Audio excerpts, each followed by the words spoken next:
বহু নতুন নতুন ইফতার পেটে এইবারে রমজান মাসে হবে, বহু ইফতার হবে। কারণ শপথের পর আবার আসতেছে, বুঝতেছে না রমজান মাস, খালি ইফতারের ছড়াছড়ি। কিন্তু চেহারার দিকে তাকা দেখবেন রোজাই নাই। যাই রোজা আছে তার চেহারা, আর যাই নাই চেহারার মধ্যে তাকালে বোঝা যায় না, কথা কম বোঝা যায় না, চেহারা দেখলে বোঝা যায়।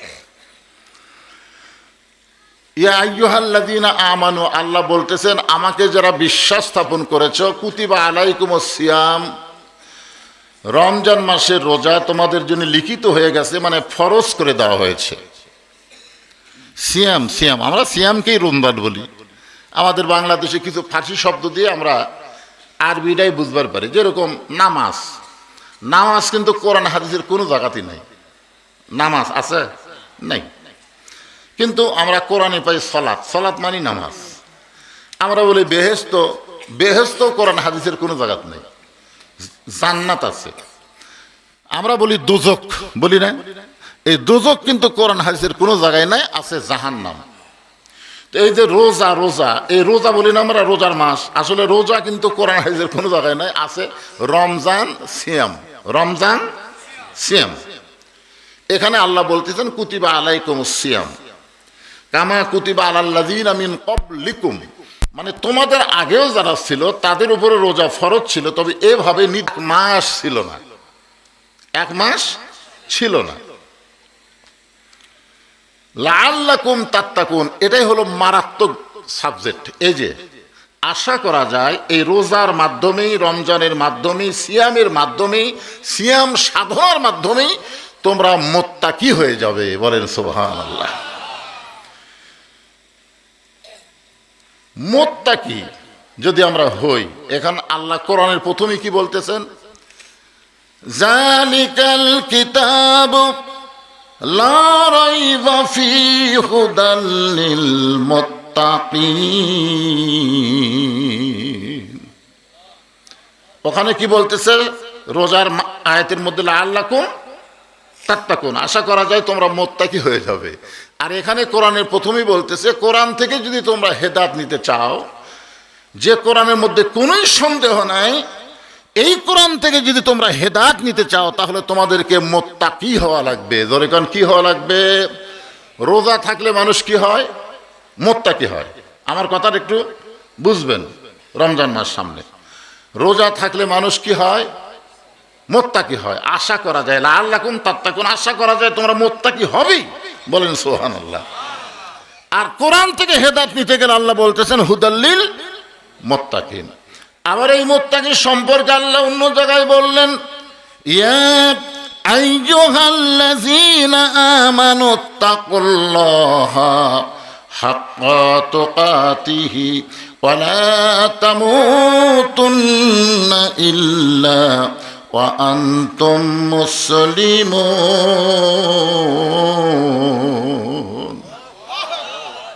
যারা আমাকে বিশ্বাস স্থাপন করেছো, তোমাদের এক নম্বর আমল হচ্ছে আত্তাকুল্লাহ, ভয় করা লাগবে কার? আর এর সাথে সাথেই বলতেছেন হাক্কা তুকাতিহি, মানে পুরোপুরি মুত্তাকি। হাক্কা তুকাতিহি মানে যথাযথ নিয়ম মতো ভয় করা লাগবে। আপনারা দেখেন একটা লোক কিন্তু ঘুষ খায়, সুদও খায়। এই লোকটা যদি রোজা থাকে আর জোহরের নামাজের ওযু করবার যে অসতর্ক মুহূর্তে গলার মধ্যে যদি এক ফোঁটা পানি যায়, ওই লোকটা কি পানি ভিতরে ঢুকায়? লোকটা কিন্তু সুদও খায়, ঘুষও খায়। আবার লোকটা কেন ভাই কি হচ্ছে রে? মনে হচ্ছে ওযু করার সময় এক ফোঁটা পানি গেছে। তাহলে চিন্তা করেনি কিন্তু সুদ খাচ্ছে, ঘুষ খাচ্ছে, ওই সময় এই মনে করেনি। ওই মনে করছে কখন ওযু করার সময় পানি গেছে, এটা দুনিয়ার কেউ দেখেনি। আপনার যে গলার মধ্যে এক ফোঁটা পানি গেছে, এটা ইচ্ছা করে গেছে না অসতর্ক? কথা কয় না। অসতর্ক মুহূর্তে যদি এক ফোঁটা পানি যায় তো রোজার ক্ষতি হবে না? তো ক্ষতি হবে? ইচ্ছা করে তো না, কিন্তু তারপরে ওয়াক ওয়াক করতেছে। তার মানে কি? রোজার ভিতরে এত মুত্তাকি, ওই লোকটাই ঘুষ খাওয়ার ব্যাপারে, সুদ খাওয়ার ব্যাপারে মুত্তাকি নাই। জমির আইল ঠেলতেছে, নিজের জমি বড় করতেছে, ওই জায়গাত মুত্তাকি নাই। বেটাকে 20 বিঘা দিচ্ছে, মেয়েকে 1 বিঘা দিচ্ছে, ওই জায়গাত কোরআনের ফারাইজ মানার ব্যাপারে মুত্তাকি নাই। কিন্তু রমজান মাসে খালি বারবার ঘড়ি দেখতেছে, খামো না রে, এখনো 1 মিনিট আছে রে। এই জন্য আল্লাহ কি বলতেছে, লাআল্লাকুম তাত্তাকুন, আশা করা যায় তোমরা মোত্তাকি হবে। তো মোত্তাকি হবার গেলে এর আরো যে 2-3টা আয়াত পড়লাম, এগুলো শোনা লাগবে না? যখন লাগবে কি লাগবে না? এই জন্য ভাইজান একেবারে সুন্দরভাবে যেরকম শিক্ষক ক্লাসের ছাত্রদেরকে বুঝাই, আমি সেই রকম বোঝানোর চেষ্টা করব। ধৈর্য নিয়ে একটু বোঝার চেষ্টা করবেন। কারণ যেই রাসূল রজব চাঁদে দোয়া পড়া শুরু করছে, আল্লাহুম্মা বারিক লানা ফি রজাবা ওয়া শাবান ওয়া বাল্লিগনা রমাদান, চিন্তা করে দেখেন, রজবের চাঁদ ওঠার সঙ্গে সঙ্গে নবী পর্যন্ত দোয়া করতেছে, আল্লাহ রজবের শাবানের বরকত রহমত বরকত দান করো, আর রমজান পর্যন্ত আমার হায়াতকে আল্লাহ তুমি বাড়ায় দাও। সুবহানাল্লাহ বলেন কেন? নবী যদি রমজান পর্যন্ত হায়াত বাড়ার দোয়া আল্লাহর কাছে করে, আর সেই রোজা আমাদের কাছে আসে গেছে, আমরা সবাই আল্লাহর কাছে ফরিয়াদ করি, আল্লাহ পুরোপুরি রমজান মাস পর্যন্ত আমাদের হায়াতকে তুমি বাড়ায় দাও। জোরে কারণ আমিন আমিন। নাস্তিকেরা 3 নম্বর প্রশ্ন করতেছে, তোমাদের আল্লাহর আগেই দুনিয়াতে কে ছিল? 1 নম্বর প্রশ্ন হলো তোমাদের আল্লাহ কোথায় আছে, আল্লাহ দেখান লাগবে। 2 নম্বর প্রশ্ন হলো তোমাদের আল্লাহ কোন দিক হয়ে বসে আছে। 3 নম্বর প্রশ্ন হলো তোমাদের আল্লাহর আগে এই দুনিয়াতে কে ছিল। 4 নম্বর প্রশ্ন হলো তোমাদের আল্লাহর ঢপ কেমন, তোমাদের আল্লাহর চেহারাটা কেমন।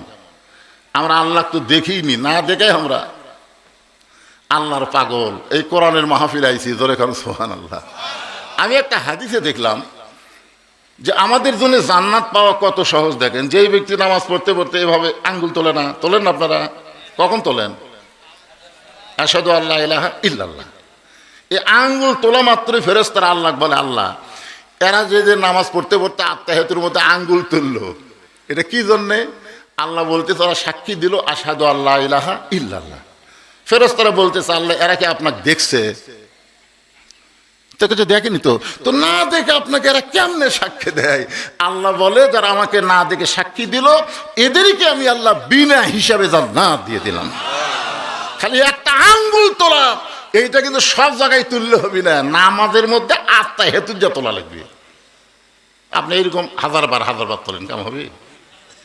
জাগা মতো তোলা লাগবে। জোরে কোন কথা ঠিক কি না? হ্যাঁ, এবার অনেক ভোট বাতিল হচ্ছে। ভোট বাতিল হতে কি, জাগা মতো সিল পড়েনি, বাতিল।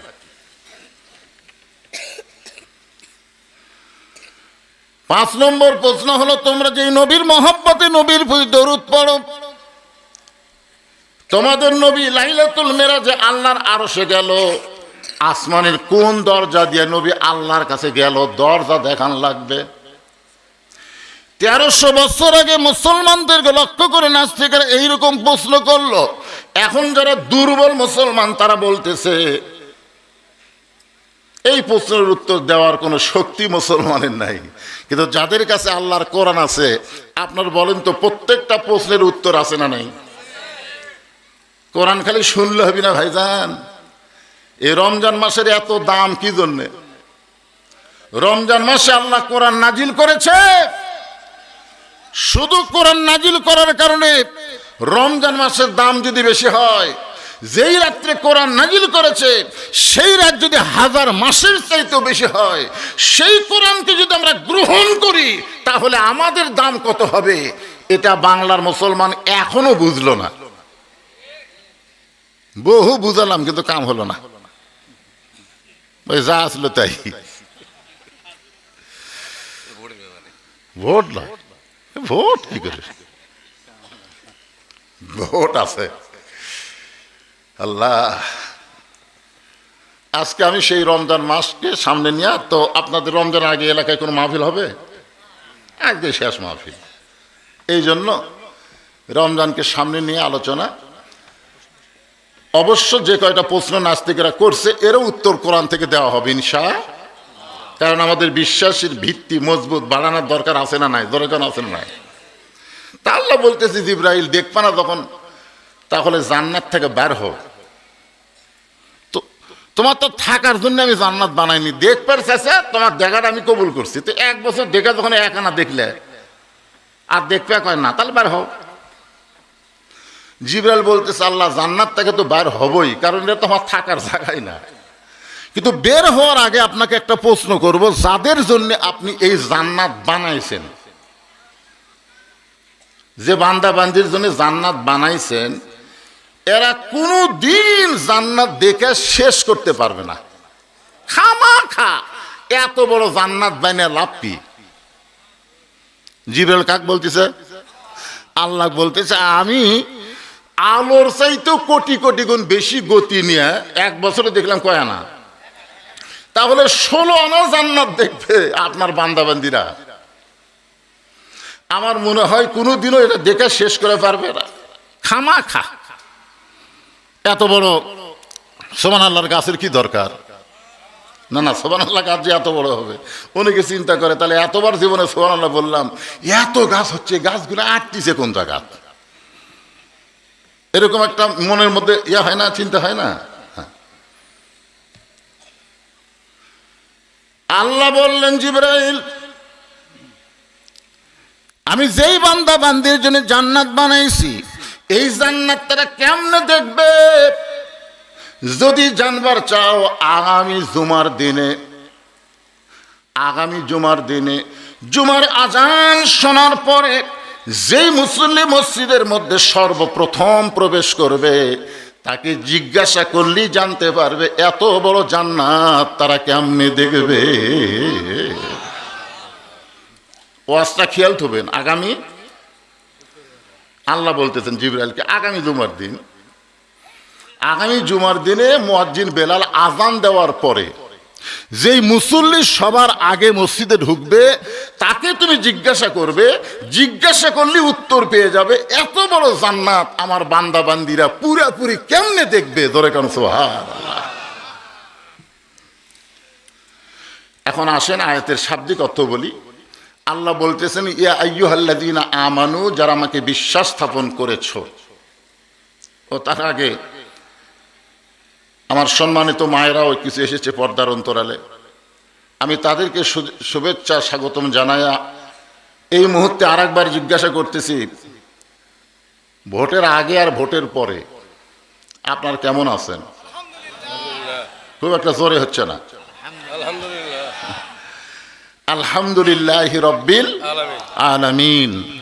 যে আল্লাহ শারীরিক সুস্থতা, মানসিক প্রশান্তি দান করে আজকের এই জান্নাতের বাগানে আমাদের কবুল করলেন, আমরা সে আল্লাহর উপরে খুশি হয়ে সকলে জবান খুলে বলবো, রব্বানা লাকাল হামদ হামদান কাসীরান তাইয়িবান মুবারাকান ফীহি। কিছু কিছু লোক আসতেছে টুকটুক করে, বুঝলেন? তা আপনারা এই যে সামনে ফাঁকা থন, এই ফাঁকা থাকলে পিছনে থাকে, অসুবিধা নেই। এই মাঝে মাঝে ফাঁকা থাকলে শয়তানক সামনে বসাবেন। কোরআনের সবচাইতে না এইদিকে বসবার বলতেছেন, এই যে এই হ্যাঁ, একটু আসেন, হরকতে বরকত করেন। এই ছেলেমেয়েরা যারা দাঁড়িয়ে আছো বসো, ময়নারা বসো, সবাই বসেন, একটু জিকির করেন আর সামনে আসেন। বাবা যার সামনে ফাঁকা আছে একটু চেপে আসেন, যারা বাহিরে আছে তারা আসে যেন বসবার পারে। লা ইলাহা ইল্লাল্লাহ, জোরে লা ইলাহা ইল্লাল্লাহ, লা ইলাহা ইল্লাল্লাহু মুহাম্মাদুর রাসূলুল্লাহ সাল্লাল্লাহু আলাইহি ওয়াসাল্লাম।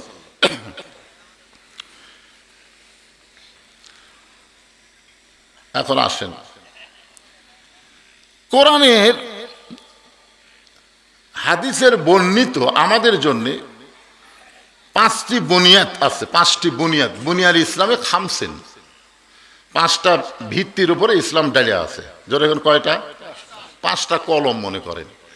তার মধ্যে 1 নম্বর হচ্ছে লা ইলাহা ইল্লাল্লাহ অথবা আশহাদু আল্লা ইলাহা ইল্লাল্লাহ। এটা হচ্ছে মাঝখানের একটা খুঁটি, মানে এটা না থাকলে পরের 4টার কোনো খাওয়া নেই। তাহলে মাঝখানে যেটা দেয় এরা কি? এটা হচ্ছে মূল খুঁটি, সেটার নাম হলো ঈমান। যেরকম সেটার নাম কি? ঈমান। ঈমানের সাথে সাথে আল্লাহ বলেছেন নামাজ। ঈমানের সাথে সাথে কি? নামাজ। আল্লাহ রাসূল বলেছেন কঠিন কথা, যেটা রোজার ব্যাপারেও বলে নাই, হজের ব্যাপারেও বলে নাই, যাকাতের ব্যাপারেও বলে নাই। যেটা নামাজের ব্যাপারে বলেছে, আল্লাহ রাসূল বলেছেন লা সলাতা, যার নামাজ নাই, লা ইমানা, তার ইমানও নেই। এখন আমাকে প্রশ্ন করছে, হুজুর একটা লোক নামাজ পড়ে না, রোজা থাকে, তার কি রোজা হবে? এই কথাটাকে মনোযোগ দিয়ে শুনবেন। একটা লোক নামাজ পড়ে না কিন্তু রোজা থাকে, আপনার বলেন তার রোজা হবে? কেন হবে না? কারণ তার ঈমানই নাই। তাহলে তার কি নাই?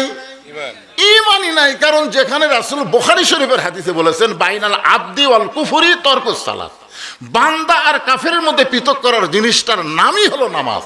যে নামাজ পড়ে সে আল্লাহর বান্দা, যে নামাজ পড়ে না সে হলো কাফের। তাহলে একটা লোক যদি নামাজ বাদ দিয়ে রোজা থাকে তাহলে তার রোজা হবে না। কেন হবে না? কারণ সে ঈমানদারি না। বেঈমানদের জন্য কোনো রোজা নাই। এখন বলবেন হুজুর আপনি রোজার আয়াত তেলাওয়াত করে নামাজের ওয়াজ ধরলেন, তো নামাজ বাদ দিয়ে রোজা রাখবেন? এ কথা কন, নামাজ বাদ দিয়ে রোজা রাখবেন? কম্পালসরি আর অপশনাল। অপশনাল মানে কি আর কম্পালসরি মানে? কম্পালসরি দুইটা ইবাদত ইমানের পরে আমাদের সবাইকেই করতে হবে, ধনী হন গরিব হন যা হন, দুইটা ইবাদত করাই লাগবে। একটা হলো নামাজ আর একটা হলো রোজা। এই দুটো আমাদের সকলের জন্যে। কথা কন ঠিক কিনা? কিন্তু যাকাত এবং হজ এটা সবার জন্য না। যাকাত হজ সবার জন্য না। সামর্থ্যবান লোকের জন্য জীবনে কয়বার হজ করা ফরজ? কথা কয় না? দুইবার করা কি?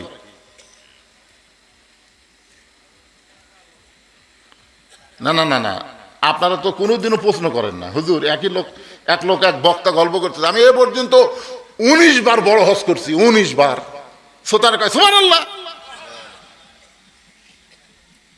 তুমি 19 বার বড় হজ না করে একবার হজ করে 18টা গরিবকে অসহায় মানুষকে যদি 18টা হজের টাকা দান করতে, তোমার ওই একবারের হজ আল্লাহ কবুল করত। আর 19 বার হলো তোমার বেড়ানো ভ্রমণ করা। ধরে কোন কথা ঠিক কিনা? কথা বলেন না? সব জায়গায় আর কি চলবে না। আল্লাহ সামর্থ্যবানের জন্য বলবার পারতেন যে বারবার হজ করো। এ কথা আল্লাহ বলছেন কয়বার? আর সারা বছরে কি সব দিনে যাকাত দেওয়া লাগবে? না, বছরে হিসাব করে একবার। কয়বার? একবার। এটা সবার জন্যে, শুধুমাত্র সামর্থ্যবান লোকের জন্য। তাহলে আপনারা এখানে বুঝা নিলেন যে ধনী লোকের বিপদ কম না বেশি? ওরকে করা ইমানের পরে কয়টা? 4টে। কথা কয় না? কয়টা? আর গরিব লোকের 2টা। আল্লাহ রাসূল বলেছেন একটা ধনীও জান্নাতি, গরিবও জান্নাতি। 2 জান্নাতি যখন জান্নাতের দিকে রওনা দিবে, ধনী জান্নাতির চাইতে গরিব জান্নাতি 500 বছর আগে জান্নাতে যাবে।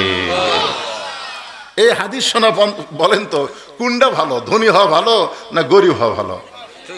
তো সুবহানাল্লাহ তো ঠিক বলেন, কিন্তু গরিব তো কেউ হবার চাচ্ছেন না।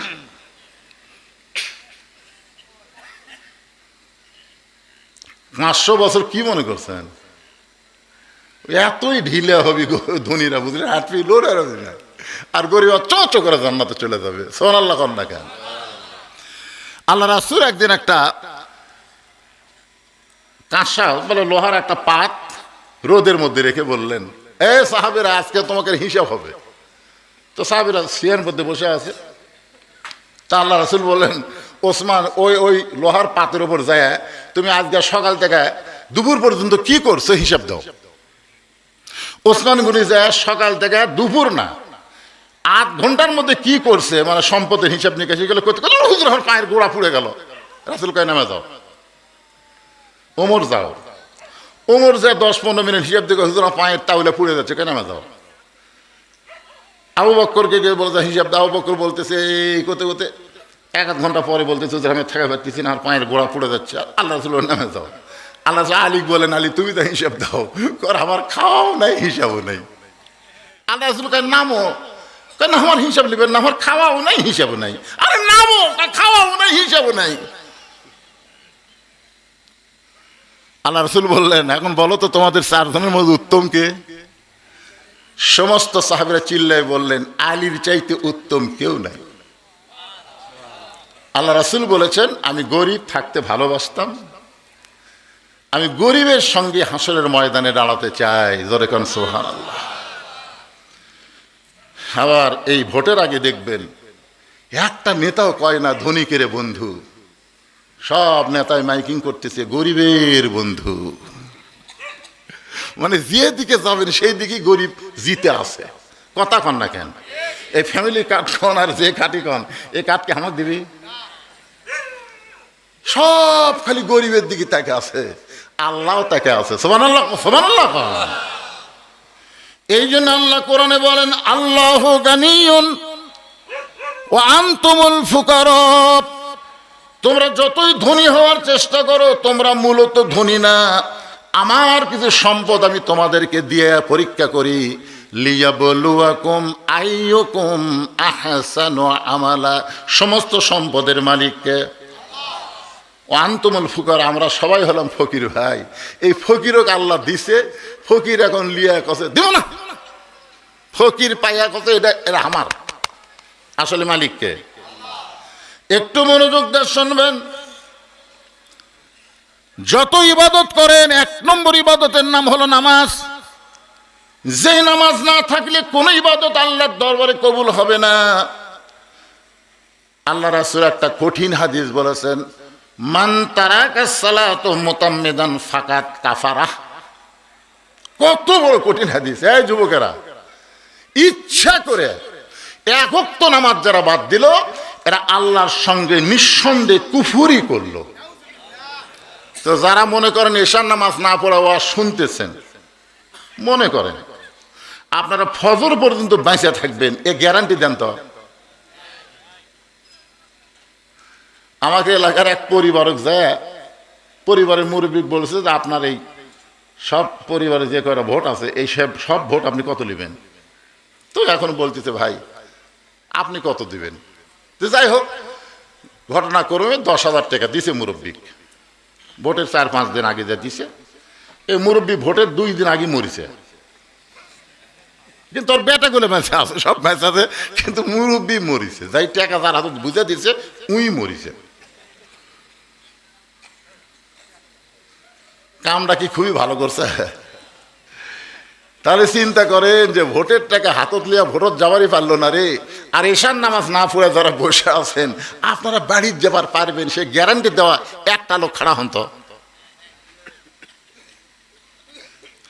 তার মানে বোঝা গেল এখানে যারা এসেছি তারা কেউ ফেরত যাওয়ার মতন গ্যারান্টি যদি আল্লাহ নিয়ে যায় সেইটা আল্লাহর ব্যাপার, কিন্তু আমাদের কোনো শক্তি নাই। এই জন্য এখন থেকে নিয়ত করেন যে হুজুর যা করছি করছি, ফজরের নামাজ থেকে বাকি জীবন একটা ওয়াক্ত নামাজ বাদ দেব না। শুধু নিয়ত করা মাত্র আল্লাহ বলেন বান্দা রহমান রহিম, দয়াশীল গফুর রহিম, আমি তোমার নামাজ না পড়ার জীবনের সব গুনাহ মাফ করে দিলাম। তাহলে রমজান মাস পাইতে গেলে এখন থেকে আমাদের নামাজের চর্চা শুরু করার দরকার আছে না না? এ দরকার আছে না নাই? কয় রাকাত পড়বেন তারাবি? নিয়ত করছেন কয় রাকাত? এ নামাজের ওপর এখন ফতুয়া শুরু হবে। এ রমজান মাস আসলে ফতুয়া, সবে বরাত আলী ফতুয়া, এ ফতুয়া খালি ফতুয়া। আই রে ফতুয়া রে! একই গ্রামে 2 মসজিদ আছে, একটা 8 রাকাত, একটা 20 রাকাত। মানে আহলে হাদিস এক সাইডে, আবার হানাফি এক সাইডে। এরকে 20 রাকাত শেষ করে আর বাড়ির যায় এক সময় ঘুম পাড়ে, ওরকে 8 রাকাতই শেষ হয় না। হানাফি করে 20 রাকাত শেষ হচ্ছে 35 মিনিটে। 20 রাকাত শেষ হতে খালি 20 রাকাত তারাবি না, এসা মেশা বেশি সব ধরে কয় মিনিট? 35 মিনিট। আর আহলে হাদিসেরা এই 8 রাকাত তারাবি এসা বেতের সব ধরে ওরকে সময় লাগতেছে 1.25 ঘন্টা। 1.25 ঘন্টা মানে 1 ঘন্টার বেশি। মানে হানাফিরা বললেন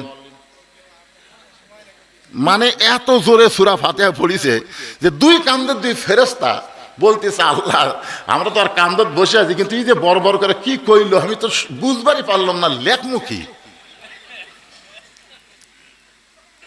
আপনারা বলেন তো এই কোরআনের জননী যেই সূরা তার নাম কি?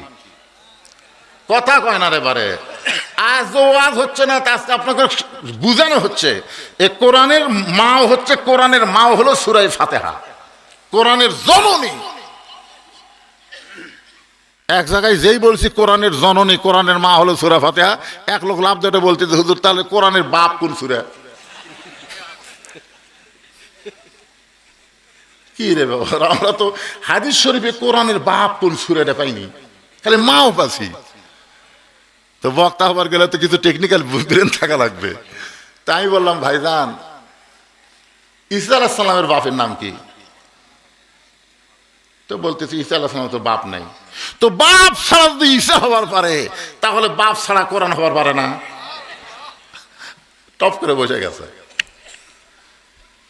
এই যে আল্লাহ নবীর ব্যাপারে 6টা প্রশ্ন আছে, খুবই গুরুত্বপূর্ণ ইমানের জন্য। ভুলে যান, যাবেন না, আমাকে যান ছাড়েন না, শুনে তারপরে যাওয়া লাগবে, ঠিক আছে?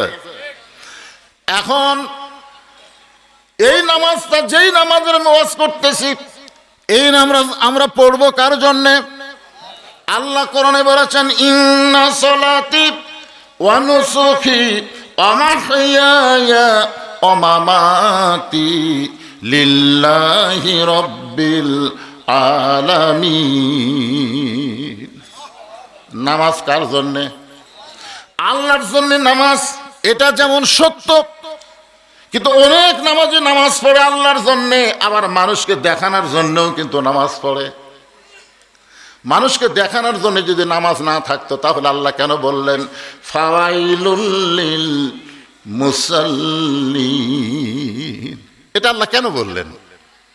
যে শুধু আল্লাহর জন্যই যদি আমরা নামাজ পড়তাম, তাহলে ফাওয়াইলুল লিল মুসাল্লিন আল্লাহ বলার কারণ হলো, অনেক লোক আছে দেখবেন মসজিদে যখন যায় তখন চারিদিকে মানুষজন থাকে, ওই সুন্দর করে সুন্নত নামাজ পড়ে।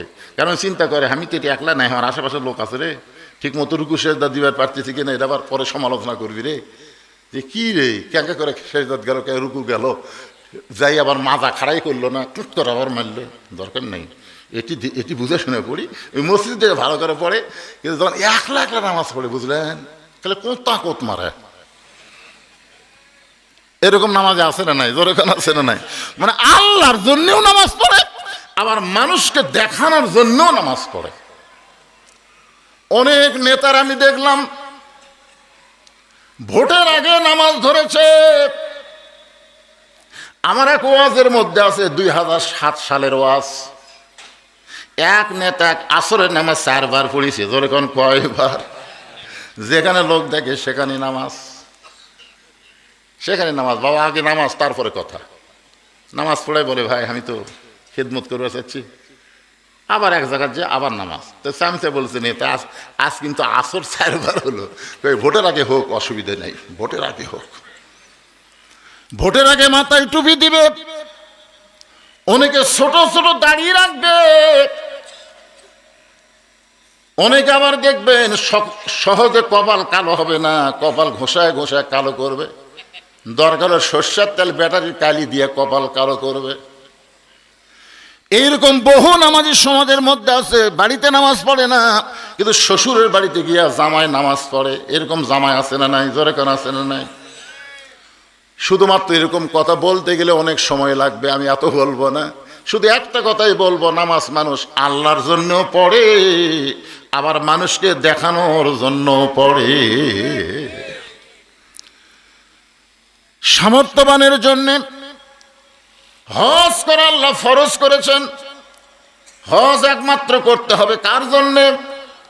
জোরে সোরে সবাই বলেন, কার জন্যে?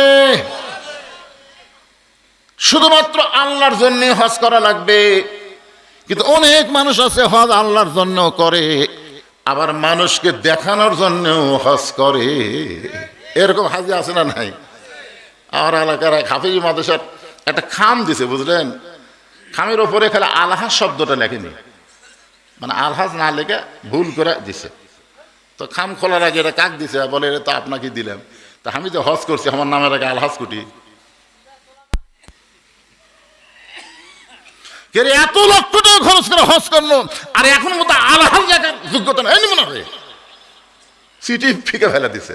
আপনারা বলেন তো, ওই কি হজ আল্লাহর জন্য করছে?